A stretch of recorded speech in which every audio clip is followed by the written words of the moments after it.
പ്രിയപ്പെട്ട പ്രേക്ഷകരെ, ഇന്നലെ ഒരു വീഡിയോ ചെയ്യാൻ എനിക്ക് സാധിച്ചില്ല കേട്ടോ. ഇന്ന് ഞാൻ നമുക്ക് റബ്ബർ കർഷകരുടെ ഒരു പ്രശ്നമാണ് നമ്മളിന്ന് വാർത്തയായിട്ട് ഉന്നയിക്കുന്നത്.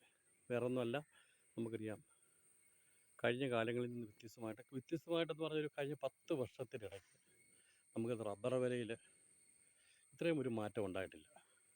ഇന്ന് ഏറ്റവും കൂടുതൽ റബ്ബർ കർഷകർ സന്തോഷിക്കുകയാണ്. കാരണം റബ്ബറിൻ്റെ വില ഏതാണ്ട് 200-ന് മുകളിലായിരിക്കുന്നു. കാരണം മറ്റു വിദേശ രാജ്യങ്ങളിൽ റബ്ബറിൻ്റെ ഉൽപ്പാദനമില്ല.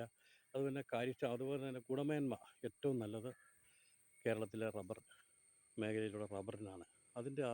ഫലമായിട്ടാണ് ഇന്ന് റബ്ബറിന് വില കൂടിയിരിക്കുന്നത്. 200 രൂപയ്ക്ക് മുകളിൽ ഒട്ടുപാലിന് പോലും നമുക്കറിയാം ഏതാണ്ട് 130 രൂപ 140 രൂപ വീടിൻ്റെ വിലയാണ്. എന്നാൽ ഏറ്റവും കൂടുതൽ ഇന്ന് കർഷകർ ബുദ്ധിമുട്ടുന്ന വിഷയം ടാപ്പിംഗ് ആണ്. കാരണം റബ്ബർ വെട്ടിയെടുക്കാൻ ടാപ്പിംഗ് തൊഴിലാളി ഇല്ലാത്ത ഏറ്റവും വലിയ വിഷയമാണ്. കഴിഞ്ഞ കാലങ്ങളിൽ നമുക്കറിയാം ടാപ്പിങ്ങിന് പരിശീലനം നടത്തുവാനുള്ള സന്നദ്ധ സംഘടനകൾ, പഞ്ചായത്ത്, അതുപോലെ തന്നെ അങ്ങനെയുള്ള സംഘടനകളുണ്ടായിരുന്നു. പക്ഷേ ഇപ്പോൾ അതെല്ലാം മാറിപ്പോയി. ഇന്ന് ടാപ്പിംഗ് മേഖലയിൽ ജോലിയെടുക്കാൻ ആളെ കിട്ടാത്തില്ലാത്തൊരവസ്ഥയാണ്. ഇതിന് ബന്ധപ്പെട്ട ഏജൻസികളോ അല്ലെങ്കിൽ റബ്ബർ ബോർഡിൻ്റെ നേതൃത്വത്തിലോ ടാപ്പിംഗ് പരിശീലനങ്ങൾ, ക്യാമ്പുകളോ അല്ലെങ്കിൽ സംഘടിപ്പിക്കാനുള്ള നടപടി ഉണ്ടാകണം. അത് കൂടുതലും അന്യസംസ്ഥാന തൊഴിലാളികളുണ്ട്, അവരെ കൂടെ ഉൾപ്പെടുത്തിയാൽ ഏറ്റവും നന്നായിരിക്കും. അപ്പം നമുക്കൊരു റബ്ബറിൻ്റെ ഒരു പുനരുദ്ധാനം തന്നെയല്ല, ഒരു ഇപ്പോൾ ഉണ്ടായിരിക്കുന്ന വിലയെ പരമാവധി പ്രയോജനപ്പെടുത്തുവാനും നാളുകളിൽ അത് പുരോഗതിക്കും കാരണമാകും. അതാണ് നമ്മൾ ഈ വീഡിയോയിലൂടെ നിങ്ങൾ ഓർപ്പെടുത്തുക, എല്ലാ ബന്ധപ്പെട്ട അധികാരികളെ നമ്മൾ ഓർമ്മപ്പെടുത്തുന്നത്.